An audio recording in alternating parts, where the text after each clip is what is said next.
logos, conocimiento, escato, las cosas del más allá o las cosas del final de los tiempos. Entonces la escatología es la rama de la teología que trata con las cosas de los últimos tiempos, o sea, las profecías de los últimos tiempos. Y así vamos a titular esta serie, Conociendo el fin de los tiempos. No cabe duda, damas y caballeros y santos de Dios, que estamos rodeados hoy, más que nunca, de un sinnúmero de eventos políticos, filosóficos, climatológicos, religiosos, amenazadores. En el mundo siempre ha habido guerras, en el mundo siempre ha habido depravación sexual, degradación moral, siempre ha habido revoluciones, golpes de Estado, etcétera, etcétera. Pero nunca todas estas situaciones u eventos habían convergido como en el momento en que nos encontramos actualmente. Si hiciéramos un breve panorama geopolítico alrededor del mundo, nos damos cuenta, ¿verdad?, que de México hasta abajo, hasta la Patagonia, están las naciones latinoamericanas e iberoamericanas ardiendo, por todos lados protestas, en Hong Kong protestas, en Irak protestas contra el gobierno. En Estados Unidos un clima que se está viviendo de demasiada tensión, donde quieren destituir a un presidente, etcétera, etcétera. El Medio Oriente ni se diga, continúa con el conflicto aumentando acerca de quién controla el petróleo, quién controla el Golfo Pérsico. Estados Unidos abandona a los kurdos, que es el grupo étnico entre Siria y Turquía, que defendieron a Estados Unidos durante la guerra del Golfo Pérsico. Y vemos un mare magnum en el mundo donde volteamos y estamos preguntándonos, en medio de tantas cosas, ¿quiénes son los buenos y quiénes son los malos? ¿Quién tiene la razón de todo lo que oímos en los periódicos, en la televisión? Unos dicen una cosa, golpe de Estado, no fue golpe de Estado, revolución, no fue revolución, los kurdos esto, Estados Unidos por acá, y estamos en medio de un mundo verdaderamente confundido. Sin embargo, la Biblia nos muestra que nosotros no debemos vivir en confusión. Ya cuando un cristiano dice, no sé quién tiene la razón, o creo yo porque los medios de comunicación, recuerden algo, ¿verdad? Los medios de comunicación, televisiones, radios, etcétera, etcétera, muchas veces tergiversan, las noticias de tal manera que llegan a manipularnos y hacernos creer lo que ellos creen. Entonces, dependiendo quién está detrás de los medios de comunicación, qué ideologías o qué filosofías o quiénes son los dueños de CNN o de BBC News o de Fox News, etcétera, etcétera, o en México, dependiendo quién se encuentra detrás, es la clase de mensaje que envían. Y cuando nosotros oímos en Fox News una cosa que contradice CNN otra cosa, y otros periódicos de México dicen una cosa, y otro periódico dice otra cosa, llegamos a preguntarnos, ¿quién dice la verdad? ¿No es verdad? Realmente, ¿quién dice la verdad? ¿En qué mundo nos encontramos? Realmente, ¿cómo podemos nosotros afianzarnos? Es como si estuviéramos en un barco que se está hundiendo y nos hemos echado fuera de la borda, como cuando el Titanic en 1910-12 se estaba hundiendo, nos aventamos al mar y nos agarramos de un salvavidas. Y ahorita así está el mundo, estamos tratando de buscar un salvavidas, algo que nos dé seguridad. Algo que ya no produzca tanta tensión en nuestras vidas, tanta angustia, porque el mundo vive angustiado. Hay demasiada ansiedad.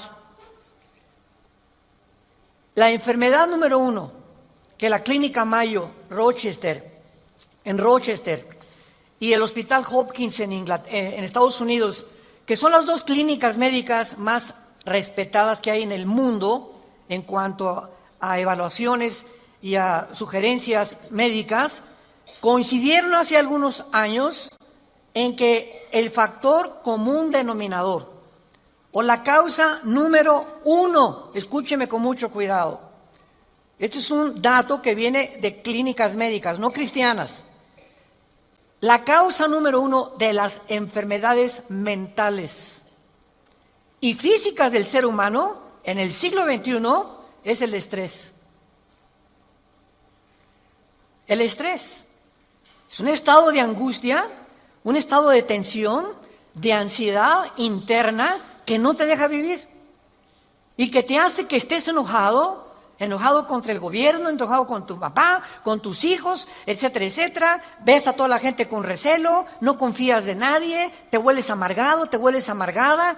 Y es el estado interno al que el ser humano está llegando porque hay demasiados conflictos en el mundo, demasiadas noticias. Estamos oyendo con el iPhone qué pasó en Irak, qué pasó en el Medio Oriente, qué pasó por acá, mis amigos, mis amigas, y llega un momento en que el ser humano ya no tiene paz. Ayer en el Congreso de Pastores que tuvimos en México, llegaron una familia a consultarme. Él es pastor, su esposa lo acompaña hace mucho tiempo, y me dice: Armando, quiero decirte una cosa. Tenemos un programa de televisión en Sudamérica y un programa de radio. Y el otro día estaba radiando unas noticias, me dice la esposa, y ¿sabes una cosa? Que de repente se me olvidó todo. Entré en un estado de amnesia en el que ya no sabía ni quién era yo. Algo me pasó en las neuronas de mi cerebro que se me fueron todas las ideas.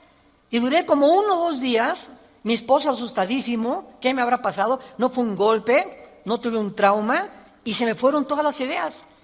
Inmediatamente le contesté y le dije: eres una mujer demasiado estresada. Y hay una autora inglesa que les recomiendo, ahorita mi esposa está devorando todos sus libros, que se llama Carolina Leaf, L-E-A-F, Leaf. Esta autora inglesa es neuróloga, pero es cristiana, y está haciendo los últimos descubrimientos del cerebro, de las neuronas, de la manera como afecta el estrés. Y en ese momento, cuando tú estás demasiado estresado y tienes demasiadas presiones, y los niños, y el esposo, y el falta de trabajo, y el buen fin, o lo que tú quieras mencionar, algo le pasa. Las neuronas son interconexiones eléctricas que tenemos, pero millones de células dentro del cerebro, y un solo alambrito por la presión mental, por falta de vacaciones o de que no aprendes a relajar tu mente, etcétera, etcétera, provoca amnesia, provoca enfermedades mentales y puedes llegar inclusive a la locura. Esto es impresionante, porque es como un árbol lo que tenemos aquí adentro. Y ella está descubriendo que cuando tienes pensamientos negativos, las neuronas se unen más rápido. Esto es increíble porque así nos diseñó Dios. Y cuando tenemos pensamientos negativos, las neuronas comienzan a tratar de desconectarse y vienen zonas negras en el cerebro que te impiden pensar coherente y lógicamente. Qué interesante que Filipenses 4:8 diga en la Biblia: en esto pensad, todo lo que es bueno, todo lo que es justo, todo lo que es buen hombre, ocupa tu mente pensando cosas positivas. Porque la gente que está continuamente pensando el mal, o qué mal hacer, o estar negando a Dios en su mente, algo afecta las neuronas del cerebro científicamente. Y cuando venimos a la Biblia nos damos cuenta, ¿verdad?, que se están derrumbando todas las ideologías. El comunismo ya no es el comunismo, porque el comunismo que yo practiqué, por ejemplo, ustedes muchos saben que antes de que yo fuera cristiano fui comunista, fui ateo. A los 12 años me decepcioné de la religión que nos inculcaron y llegué a negar a Dios. Las religiones son un engaño, todas quieren explotar a la gente. Estos eran mis pensamientos.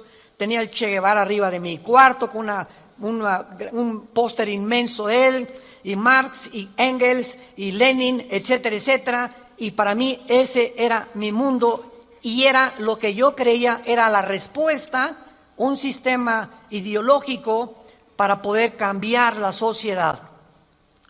Sin embargo, cuando descubrí, ¿verdad?, que este sistema era completamente contradictorio, como se demostró en 1990, que cayó el comunismo en Europa, cuando Mikhail Gorbachev confesó que era una ideología. Para que seas comunista, número 1, tienes que ser ateo.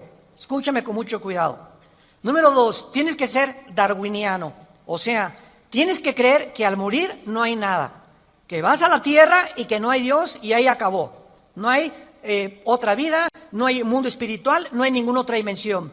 Número 3, tienes que ser humanista, no humanitario, humanista. O sea, tienes que creer que el hombre tiene las respuestas para sus problemas. Ese es el humanismo. Cuando creemos que nosotros podemos resolver la pobreza, las injusticias, etcétera, etcétera. Que es la historia del fracaso de la Liga de las Naciones Unidas, la OTAN, la OEA, llámale como quieras. El hombre es incapaz de resolver los problemas que van más allá de nuestra capacidad para resolverlos. Ese es el humanismo. Entonces, si no hay esta plataforma, no eres comunista, es una mentira. Y ahora los últimos comunistas o los últimos demócratas o los últimos que han tratado de implementar diferentes sistemas de pensamiento, se dan cuenta que están ya mezclando una ideología, comunismo con democracia, con capitalismo, porque no ha funcionado. Porque es la confusión a la que hemos llegado. Y como dijo don Teofilito, en México ni lo podremos alcanzar jamás. Porque no hay ningún sistema de gobierno perfecto. Decía Winston Churchill, entre los sistemas de gobierno, el mejorcito es la democracia, pero no es perfecta tampoco. ¿Por qué? Porque somos seres humanos que necesitamos a Dios. Necesitamos a Dios. Necesitamos una guía, necesitamos un manual, necesitamos una luz. Y por eso el mundo está perdido completamente. Me decía el otro día un piloto que es vecino de la casa de ustedes, donde vivimos, de American Airlines, me decía: Armando, le digo, oye, cuando tú vas en el avión allá a 10,000 metros, 10 kilómetros arriba de la superficie de la Tierra, 33,000 pies, 35,000 pies, ¿cómo le haces para saber si no vas para acá o no vas para acá? O vas subiendo o vas bajando, porque la cabina del piloto es pues muy poquita, nada más ve lo que está enfrente. Me dice: Armando, sería imposible que nosotros piloteáramos sin instrumentos. Los instrumentos nos muestran claramente la dirección que vamos a llevar, a qué altura estamos, etcétera, etcétera. Sin instrumentos, un capitán de un barco en medio del océano no sabría cuál es el norte, el sur o a dónde irse si no tuviera una brújula. Y así nosotros no sabemos a dónde ir si no tenemos instrumentos, si no tenemos un mapa que nos ha dejado Dios, que se llama las Sagradas Escrituras. Y haríamos bien en estar atentos a este libro como una antorcha que alumbra en lugar oscuro, hasta que el lucero de la mañana salga en nuestros corazones. Vamos pues a abordar este tema y esta serie, porque ante todos los eventos que está el mundo atravesando actualmente, que amenazan nuestra tranquilidad, nuestra familia, nuestro futuro, provocan ansiedad, angustia. ¿Qué pasa si pierdo el trabajo? ¿Qué pasa si el peso pierde más valor ante el dólar? ¿Si cae el petróleo? Si viene un gobierno en México, o si viene una guerra nuclear. Todas estas cosas producen ansiedad, producen incertidumbre, producen intranquilidad. Y Dios no quiere que vivamos así. Dios quiere que en medio de este mundo tengamos una esperanza, tengamos una seguridad de que las cosas van a mejorar. Que lo mejor de nosotros está por delante. Y que aunque el mundo sea cubierto de tinieblas, en nosotros debe haber luz. Porque somos la familia de Dios, que dio a su Hijo en una cruz hace 2000 años para que pudiéramos comprender el mensaje del Evangelio, de las buenas noticias, de la gracia de Dios en su Hijo Jesucristo. Podemos saber exactamente, y este es el tema que vamos a abordar en toda esta serie, podemos en la Biblia encontrar datos, información que nos digan en qué tiempo de la historia nos encontramos? ¿Podríamos realmente decir con seguridad nos encontramos a 10 años de que Cristo venga, o a 5 años de que Cristo venga, o nos encontramos al borde de un caos nuclear, o estamos en la orillita de la autodestrucción del ser humano? Esta información se encuentra en este libro, porque cuando comienzas a escudriñar este libro y nos comenzamos a ver que Dios nos comienza a despejar incógnitas y los velos negros que nos impiden ver hacia adelante comienzan a ser quitados por la luz del Espíritu de Dios, comenzamos a caminar con confianza en la vida. Si yo estoy en una cueva oscura, yo no sé si dar un paso por acá porque no veo, está tan oscuro que a lo mejor está ahí un murciélago o una roca o algo, pero si alguien me da una lámpara, ¿qué hace la lámpara? Inmediatamente me alumbra 4, 5, 10 metros hacia adelante, y con esa lámpara puedo caminar con confianza porque voy viendo dónde voy pisando, ¿correcto? Bueno, así es exactamente en el mundo espiritual. El mundo ahorita no tiene lámpara, están así. ¿Será melón? ¿Será sandía? ¿Será, ya sabes quién? Por aquí, por allá, ¿y para dónde? Esto, ¿tendrá razón ellos? ¿Tendrá razón estos? ¿Tendrá razón este gobernante? Por acá, y así está el mundo. Pero cuando tenemos la palabra profética más segura, vamos a comenzar a caminar con confianza y a darnos cuenta del Dios que nos dice: no temas. No temas. Estoy contigo, nunca te dejaré, nunca te voy a abandonar. Estaré contigo todos los días hasta el fin del mundo. Y aunque se cierren los cielos aparentemente y la oscuridad, la tierra esté cubierta de ella, mientras más oscuro, las estrellas se ven mejor. Mientras más oscuro, vamos a tener más luz, porque vamos a poder brillar en medio de las tinieblas. Claro que la Biblia nos va a revelar todos estos sucesos y calamidades antes de que sucedan, para que cuando sucedan corroboremos, comprobemos, confirmemos que Jesús tuvo realmente la razón y que Él es el Hijo de Dios. Y esto es lo que nos da la fortaleza, las convicciones, porque lo que más se necesita ahorita en el mundo es seres humanos con convicciones profundas en sus vidas, con mucha integridad para vivir. Y cuando tú eres una persona de una sola pieza, como dijo Pablo, yo sé en quién he creído, ya no te engaña la gente. Ya no te engañan las películas, no te engaña la televisión, no te engañan las noticias, porque tu fe está bajo una roca. Estás parado en un fundamento inconmovible. Y este fundamento es la palabra de Dios.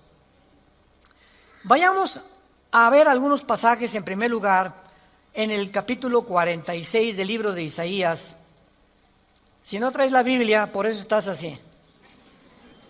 Con razón. En Isaías capítulo 46, versículo del 9 al 10, veamos algunas respuestas anticipadas que este profeta hace 2700 años escribió. Isaías 46, versículo 9 y versículo 10. Dice Dios: acuérdense de las cosas pasadas desde los tiempos antiguos, porque yo soy Dios y no hay otro Dios, y nada hay semejante a mí, que anuncio lo porvenir, desde el principio y desde la antigüedad, lo que aún no era hecho, que digo, mi consejo permanecerá y haré todo lo que quiero. En este pasaje, Dios claramente nos muestra que Él va a demostrar, el Dios de la Biblia, que Él es Dios. Y que todos los demás dioses, ¿verdad?, no son realmente más que ídolos, y aunque detrás de todo esto hay criaturas espirituales que se le llama dioses en la Biblia. Él es el Elohim de los Elohim. Él es el Dios de los dioses. Él es el rey de todos los demás súbditos que ocupan el universo. Y que Él nos va a anunciar lo que va a venir para que sepamos algo. Lo que Dios dice va a permanecer. Y va a hacer todo lo que Él ha dicho que va a hacer en la Biblia. Veamos otro pasaje en el Nuevo Testamento, en Primera de Juan. Antes del Apocalipsis está Primera de Juan, para que no andes por el Éxodo. En Primera de Juan, capítulo 4, versículos 5 al 6, el apóstol, el último de los apóstoles de Jesucristo, que murió a los 93, 92 años de edad, fue el último que murió de ellos, escribe, Primera de Juan 4, del 5 al 6. Ellos son del mundo, siga con cuidado esta lectura, ellos son del mundo, por eso hablan del mundo. Y el mundo los oye. Nosotros somos de Dios. El que conoce a Dios nos oye. El que no es de Dios no nos oye.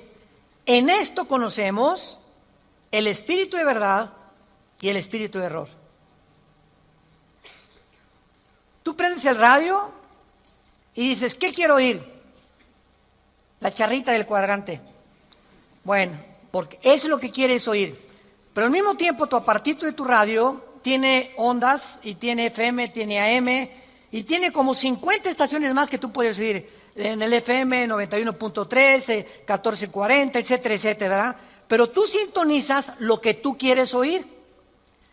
El mundo espiritual que nos rodea, ahorita aquí cerca de nosotros, todas estas ondas radiales y de video y de televisión están pasando junto a nosotros, pero ese aparatito las capta, son invisibles.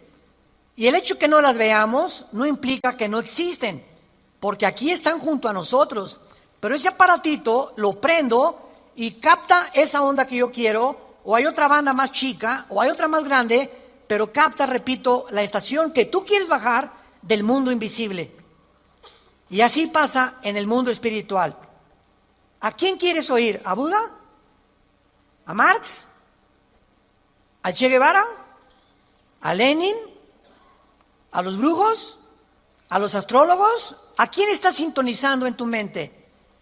Ellos son del mundo. Si tú eres del mundo, vas a oír a los líderes del mundo, a los religiosos, a los brujos, a los que te han prometido que tienen alguna verdad. Y por eso tu vida está como está. Pero si tú quieres sintonizar la frecuencia de Cristo, entona a Cristo en la Biblia. Entonces, por la forma y a quienes oímos, podemos confirmar si somos o no somos hijos de Dios. El que es de Dios, oye a Jesús. Mis ovejas, Juan 10, oyen mi voz y me siguen. Y yo les doy la vida eterna. Y no oirán la voz del falso pastor. Y aquí se trata de tu destino eterno, de tu familia, de tu matrimonio, de tus hijos. Tienes que aprender a discernir la voz de Jesús. En medio de tantas voces en la televisión, en los programas, en los radios, en libros que hay que nos rodean por todos lados, ¿a quién estás oyendo? ¿A quién estás leyendo? ¿Qué tipo de lectura tienes? ¿Qué tipo de actividades tienes para saber si tú eres y tienes el espíritu de verdad o tienes el espíritu de error? Muy bien. En la Biblia tenemos tres principales fuentes de información de las profecías bíblicas. Esto es bien importante. Hay tres fuentes de información en la Biblia, que vamos rápidamente a verlas, que nos muestran la fase final de la historia humana en tres pasajes de la Biblia y que nos vienen realmente a confirmar en qué época nos encontramos. Estas tres son, en primer lugar, el Sermón del Monte de Jesús, que se encuentra en Mateo 24, Marcos 13 y Lucas 21. ¿Cuál es el Sermón del Monte? Cuando los discípulos se acercaron a Jesús, dinos, ¿cuándo será la señal del fin del mundo? ¿Cuándo serán estas cosas y cuándo será la señal de que tú vas a regresar? Y ahí Cristo comienza a enumerar una serie de eventos y señales. Habrá guerras, falsos profetas, muchos van a ser engañados, pestes, terremotos, y será el principio de los dolores. La segunda fuente de información se encuentra en Primera de Tesalonicenses, capítulo 4, del 3 al capítulo 5, versículo 4. Esta revelación la compartió el apóstol Pablo de los últimos tiempos. Y la tercera revelación acerca de los últimos tiempos la encontramos en el libro del Apocalipsis, del capítulo 5 al capítulo 19. En estos capítulos se encuentra claramente todo lo que la planeta Tierra y la humanidad va a atravesar. Ahora, muy bien, cuando estudiamos estos pasajes, podemos concluir que efectivamente vendrán tiempos difíciles al mundo, sorpresivos y amenazadores, que es de lo que hemos estado hablando en los últimos 10-15 minutos. Nadie puede negar que vivimos en un mundo conflictivo, amenazador, que ha llenado al mundo, a los seres humanos, de ansiedad, de intranquilidad, de falta de paz, de suicidios, de mejor me quito la vida, o me emborracho, o me drogo. ¿Por qué los jóvenes se drogan? Pues porque es una forma de evadir la realidad. La realidad para muchos jóvenes es tan negro y tan negro lo que se ve en el mundo que ya no quieren o no creen que pueden atravesar esa cortina oscura, no creen que hay una luz detrás y se enfrentan a un mundo que parece que se los está comiendo, tragando, y prefieren salir de este mundo. Los que se drogan, ¿por qué se drogan? Los que se emborrachan, ¿por qué se emborrachan? Porque la realidad es tan cruda que no la quieren enfrentar en sus 5 sentidos. Entonces, detrás de cada persona drogadicta, alcohólica, etcétera, etcétera, se encuentra un conflicto interno espiritual. Porque como en el área forense, cuando tú estudias, yo recuerdo que hubo una época en mi vida que comencé a estudiar criminología, dactiloscopía y balística. Quería ser detective, imagínense. Siempre me ha gustado la investigación. Y me dio unos meses por meterme y comprar libros, etcétera, etcétera.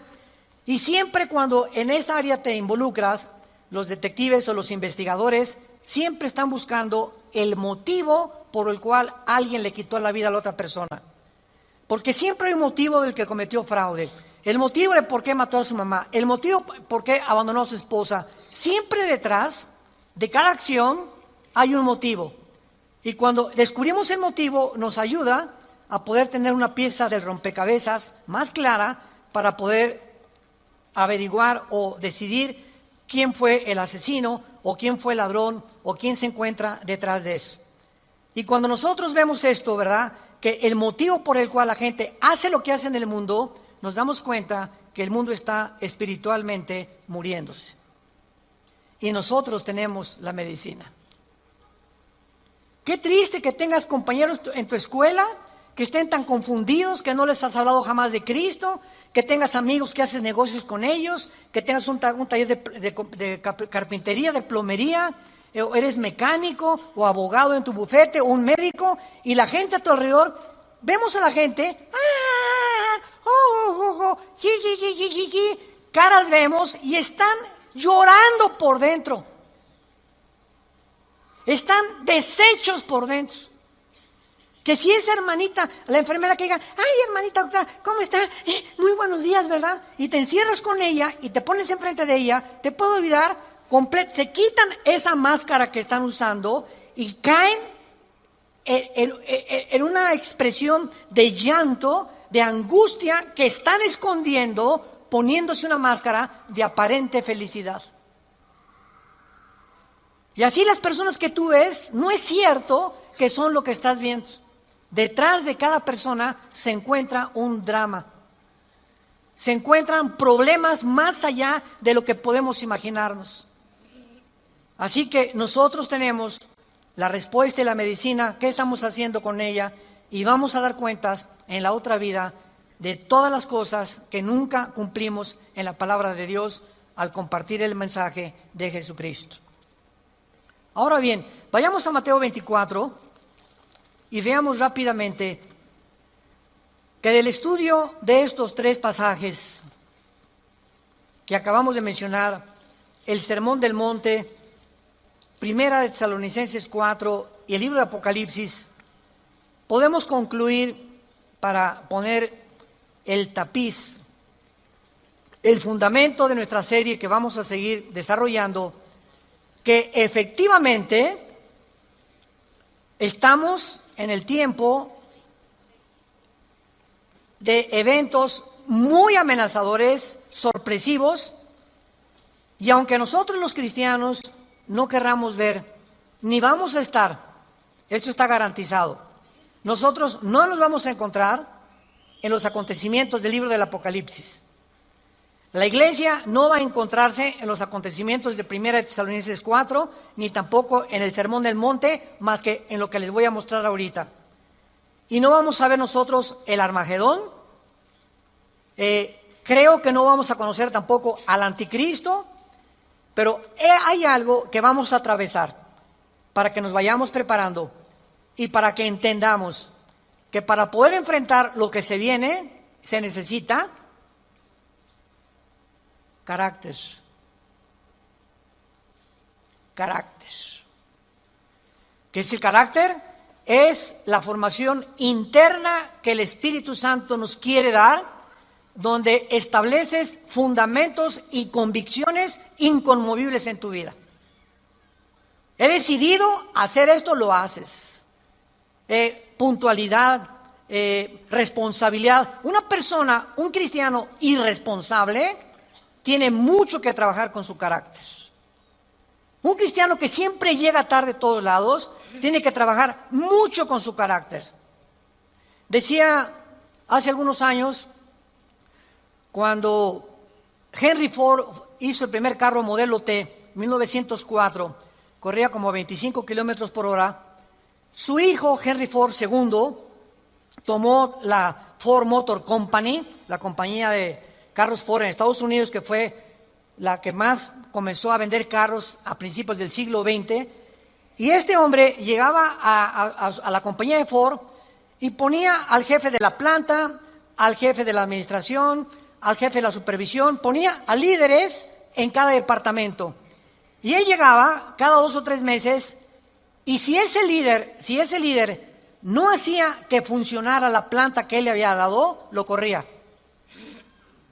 Dice, un líder, decía Henry Ford II, es la persona que hace que las cosas sucedan. Y si tú estás al frente de una responsabilidad y no cambias la situación, o no cambias la manera de pensar de los hombres o de tus soldados que tienes bajo tu responsabilidad, tú no eres líder. Entonces, qué importante es que la Biblia dice que todos nosotros debemos ser líderes. Y si somos líderes, tenemos que hacer cambiar las cosas de alguna manera. Vas a hacer cambiar a tu amigo, y vas a hacer cambiar a tu amiga, y vas a hacer cambiar a tus amigos de la escuela, hasta a tus maestros vas a confrontar algún día. Discúlpeme, maestro, con el respeto que se merece, no venimos del chango. La evolución es una teoría que está completamente destituida desde que descubrieron el ADN en 1954. Por favor, actualícese más, maestro.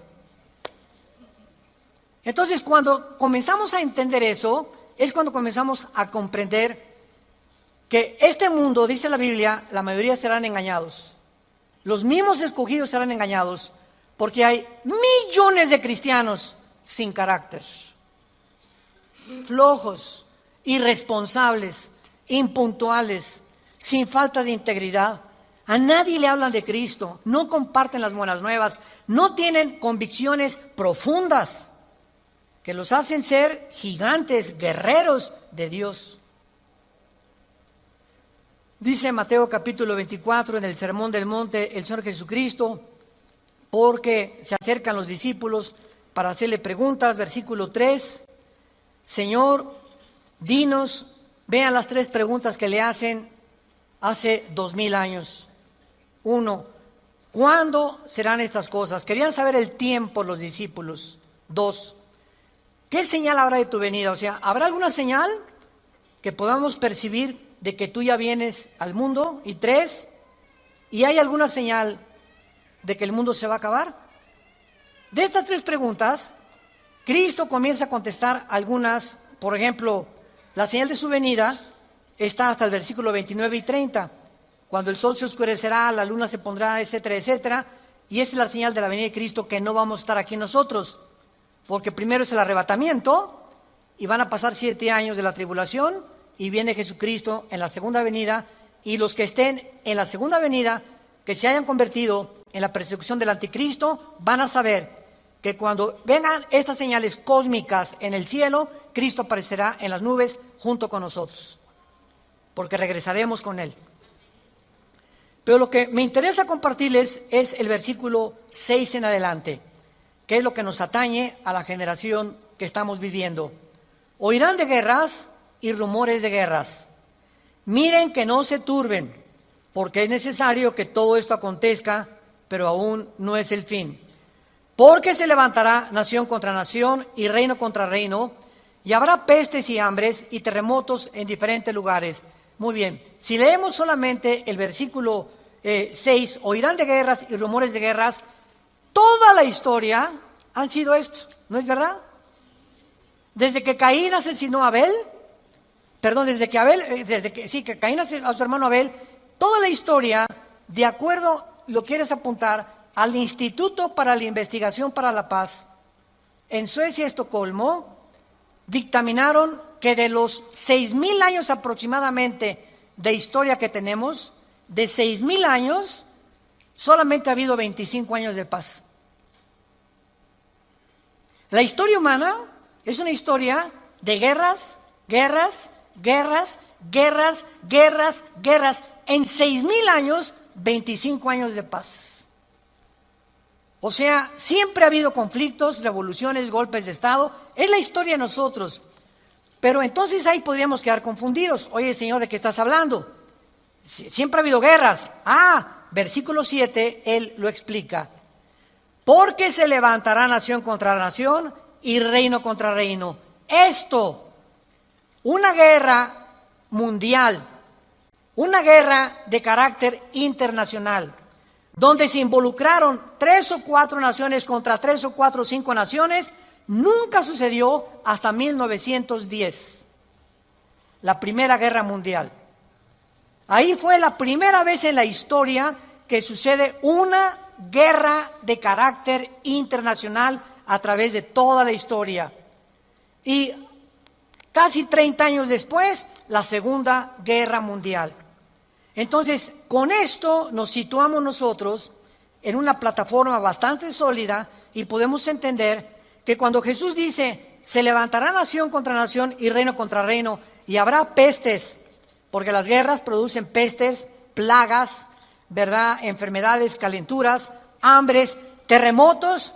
Señor, siempre ha habido terremotos, ok, claro, siempre ha habido terremotos, pero de acuerdo al Instituto Sismológico de Boulder, Colorado, que es uno de los institutos más prestigiados en el mundo para detectar terremotos, desde 1976 hasta el 2010 han aumentado 70% los terremotos en el mundo. 70% han aumentado. Es a lo que Cristo está diciendo, que iban a aumentar cada vez más los terremotos, etcétera, etcétera. Versículo 8. Y todo esto, aquí es donde nos encontramos ahorita. Nos encontramos en el principio de los dolores. Nos encontramos en un mundo donde el matrimonio ya está dejando de existir. En un mundo donde el ser humano está contagiado e infectado filosófica, religiosa, política, económicamente. Unos voltean por acá, ¿dónde estará la solución? Voltean a sus ídolos, otros consultan muertos, otros consultan espíritus, otros etcétera, etcétera. Es impresionante a donde el mundo se encuentra actualmente. Impresionante. Y este es precisamente lo que Jesucristo nos quería decir para que estemos preparados. Ahora, muy bien, Después de estos principios de dolores, nos vamos. Adiós, mundo cruel. Adiós, mi perro fido, adiós, adiós, mundo cruel. Ya nunca te veré. Después de este principio de dolores, van a aumentar, imaginémonos, van a aumentar las catástrofes en el mundo y los terremotos y las plagas y las pestes y la confusión, que va a estar el mundo en un estado tan grande de confusión que va a pavimentar el camino para que se levante un hombre en el Medio Oriente que la Biblia le llama la bestia. De todos los animales que el Espíritu Santo buscó, las hienas, los leopardos, los osos, los leones depredadores, no encontró el Espíritu Santo un hombre, un adjetivo para designar a este hombre, y por eso simplemente la Biblia le llama una bestia, un depredador, cruel, sanguinario, y su otro nombre es el anticristo. Todos los dictadores, síganme con cuidado, de la historia, todos han surgido de un mundo caótico. El caldo de cultivo para producir un dictador es que la situación se encuentre aparentemente sin solución. Corrupción, oscuridad, etcétera, etcétera. Y en medio de esto surgen hombres prometiendo mejorar las cosas. Hitler entró democráticamente. Stalin entró democráticamente. Saddam Hussein entró democráticamente. No es verdad que entren a través de un golpe de Estado los líderes, la mayoría entran a través del pueblo, pero una vez que el pueblo los levanta, a ver quién los quita. Y en medio de esto es cuando el mundo va a ver en Europa, que va a estar una oscuridad total en Europa. Ahorita la salida de Inglaterra de la Unión Europea, el Brexit famoso, ahorita en Europa ya no existe, damas y caballeros, santos de Dios. Las únicas dos naciones que sobreviven en Europa es Alemania y Francia. España, Portugal, Grecia e Italia están hundidas económicamente, sin dinero para poder levantarse. Y no hay ninguna esperanza para estas naciones. Había el Fondo Monetario Internacional que lo estaba manejando Alemania, se les acabó el dinero ya. Y Francia está ayudando un poquito a Alemania. Y gracias a Dios que en Alemania la ministra Angela Merkel es cristiana. En todo el mundo es la única líder que sus padres fueron pastores y ella dijo en enero de este año, Europa tiene que regresar a Dios. Entonces, Alemania está sobreviviendo, Inglaterra se está yendo sin los impuestos que le pagan las naciones a la Comunidad Europea o a la Unión Europea. Ya no va a haber forma de sostener una Unión Europea, que era el sueño de los europeos después de la Segunda Guerra Mundial. Y está el campo preparado para que surja el hombre, la bestia, el anticristo, el hijo de perdición, que la Biblia profetiza que se va a levantar y va a traer soluciones al mundo, va a resolver problemas de la pobreza, de la economía, de la política, ideologías, y el mundo se va a asombrar porque este hombre no va a ser un hombre normal. Va a ser un hombre poseído por un principado satánico. Lo hemos visto en otras conferencias en el libro del Apocalipsis. Ya no nos da tiempo para eso. Pero va a ser un hombre que va a hacer milagros sobrenaturales. Y va a tener a un compadre que en Apocalipsis 13 se le llama el falso profeta. Que va a ser, fíjense, un líder religioso unido a un líder político. El líder político, el anticristo, va a usar a un líder religioso para que el líder religioso convenza al mundo de ponerse la marca el 666. Y cuando el líder religioso convenza al mundo y haga milagros, este líder religioso, el anticristo lo va a matar. Y va a deshacer la ciudad de donde salga el líder religioso, y el anticristo, a la mitad de los 3 años y medio, va a proclamarse. Segunda de Tesalonicenses capítulo 2, del 3 al 4, se va a proclamar que Él es Dios. Va a entrar al templo judío, va a violar el templo judío y va a hacer que el mundo lo adore como Dios. Pero, ¿será eso posible? ¿Que pueda llegar la humanidad a tal grado de adorar a un hombre como Dios? La historia nos enseña que el hombre no aprende de la historia. ¿Se acuerdan de esa frase? Y el que no conoce la historia está condenado a repetirla. ¿Qué pasó con los césares romanos? Los césares romanos mandaron a la gente que los adoraran como dioses. Y los césares romanos se erigieron como dioses. Calígula mata a su familia. Nerón tenía de amante a un niño de 10 años. Era una depravación impresionante. Cuenta la historia que cuando un emperador romano estaba en el Coliseo, cuando vayan a Roma, vayan al Coliseo, es impresionante ver el Coliseo romano. Todavía en el Coliseo romano, cuando vayan a Roma, las manchas de la sangre de hace 2000 años, de los mártires que mataron los leones y quemaron vivos y que arrastraron, ahí están todavía las manchas de la sangre, que las han mantenido. Bueno, pues cuenta la historia, ¿verdad?, que estaba el César en un coliseo, en el Coliseo romano, y entonces todo el mundo se tenía que hincar y decirle, salve César. Y un hombre se quedó parado, que aparece en Apocalipsis con el nombre de Antipas. Y entonces se quedó parado y el César le dijo a un centurión, ve por favor y ve que es esclavo, ¿por qué no se hinca?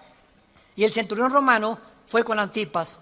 Le dijo, Antipas, tienes que hincarte porque si no te van a matar. Y entonces, y además le dijo el centurión, te van a matar y ¿no ves que todo el mundo está contra ti? ¿No ves que tú eres el único? Y Antipas contestó, dile al César que si todo el mundo está contra mí, yo estoy contra todo el mundo, porque así murió mi Señor. Lo quemaron vivo en un balde grandísimo de aceite hirviendo. Y por eso Cristo le llama en Apocalipsis mi testigo fiel. Va a llegar un momento, santos de Dios, en que el mundo va a estar contra nosotros y ahí se van a denotar tus convicciones. Y si tus amigos están contra ti y tu familia está contra ti y el mundo está contra ti, nosotros estamos en contra de ellos. Porque nuestra fidelidad es al Hijo de Dios por los siglos de los siglos. Te damos gracias, Señor, por tu palabra.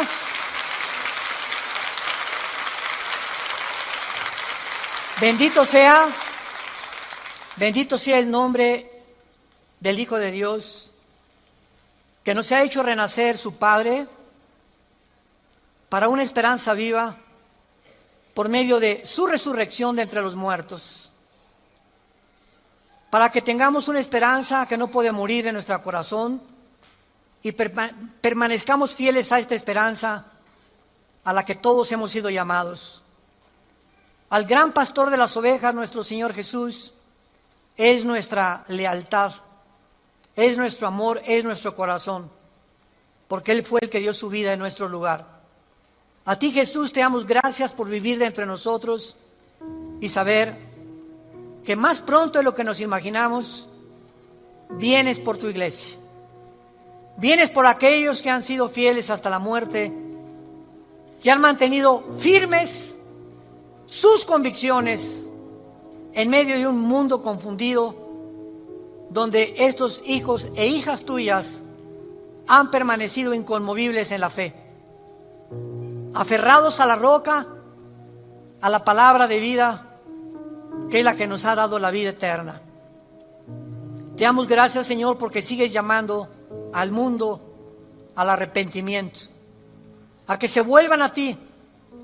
No somos dioses, somos seres humanos, agentes morales, débiles, vulnerables, irresponsables de todas nuestras acciones, pensamientos y palabras.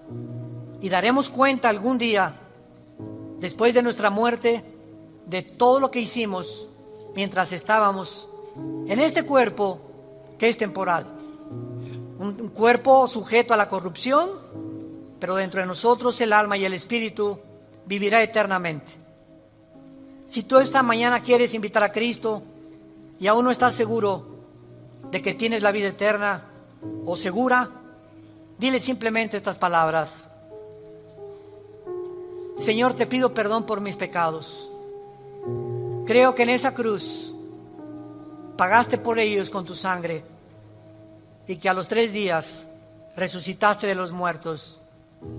Y porque creo que vivo, te pido en este instante, Señor Jesús, que entres a mi vida como mi Señor y mi Salvador. Tendré el poder ahora de la corta vida que me queda, vivirla para ti, conocerte, adorarte y morir en paz, al saber que mis pecados han sido perdonados y que me has amado hasta la muerte. Oramos en tu nombre, bendito Jesús. Amén. Gracias a Dios por esta palabra maravillosa que Dios nos ha dado, la palabra de Dios. Gracias, Señor, por este libro maravilloso que es la Biblia.